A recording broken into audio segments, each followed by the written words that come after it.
tout de suite des personnes que je connaissais. Et je me suis réveillée. Voilà, je me suis réveillée et j'ai parlé au Seigneur. Je dis, Seigneur, est-ce que c'est un rêve, vraiment un songe? Tu veux me parler? Est-ce que c'est un rêve, voilà, un rêve comme ça? Et le Seigneur me dit, Saint-Esprit me parle, il me dit, oui, mon enfant, c'est un songe. Je t'ai montré ce qui va arriver. Et là, je lui dis, Seigneur, ma famille, je vais pas avoir le temps, enfin, on va pas avoir le temps, ils sont pas encore convertis. Et toutes ces âmes, Seigneur, il y a plein d'âmes encore, Seigneur, qui ne sont pas prêts. Et mon cœur était attristé, surtout pour les personnes qui allaient se perdre, parce que moi, je savais où j'allais. Et le Seigneur me disait, ne t'inquiète pas, j'ai vu ta consacration. J'ai vu ta consacration et je ne t'oublie pas et je n'oublie pas ta famille. Ils seront sauvés. Et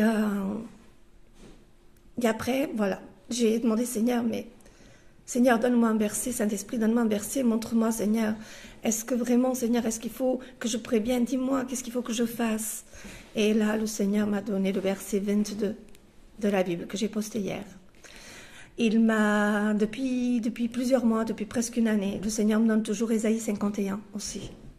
Que j'avais pas, j'ai essayé de bien le comprendre avant d'en parler. Et là, justement, ça parle de ce que j'ai vu dans les deux songes, où la terre tombe en lambeaux. Je voyais que la terre s'ouvrait, que c'était catastrophique, des bâtiments qui tombaient. Je voyais des choses incroyables horribles, quoi, dans ce songe, des gens qui mouraient. C'est horrible, enfin, c'est horrible. Et excusez-moi, je suis émue parce que j'ai le poids des âmes et ça me fait mal au cœur pour toutes celles qui n'ont pas compris, qui n'ont pas donné leur vie au Seigneur et qui vont se perdre. Parce qu'il va en avoir des milliers, des milliers. Et le Seigneur m'a donné aussi le verset Ésaïe 61. Comme vous avez compris, c'est le verset où le Seigneur nous envoie. Et c'est vrai que depuis quelque temps, le Seigneur me dit de faire ces vidéos. Il me demande, et il m'a mis à cœur. J'ai été visiter des frères, des sœurs, peu importe. Hein, je veux dire, j'allais là où le Seigneur m'envoyait. J'obéissais à chaque fois, même si c'était pas facile, parce que je disais, Seigneur, c'est pas facile de faire ces vidéos.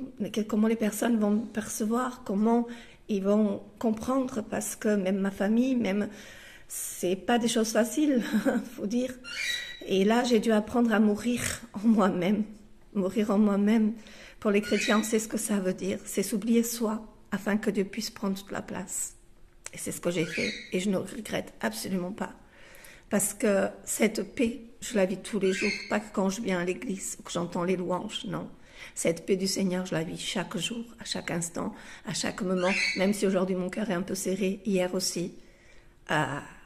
Parce que ça me pèse de savoir que quand le Seigneur va venir, beaucoup de personnes vont mourir. Et comme tout le monde, je suis humaine, j'ai un cœur. Et je sais que le Seigneur, j'ai le Saint-Esprit qui me montre la peine que Jésus a de voir toutes ces âmes se perdre. Il m'a montré aussi, le Saint-Esprit, le pourquoi j'étais dans cet attristement. Il m'a fait rappeler de Jésus. Jésus à la croix, quand il pleurait, en regardant la foule.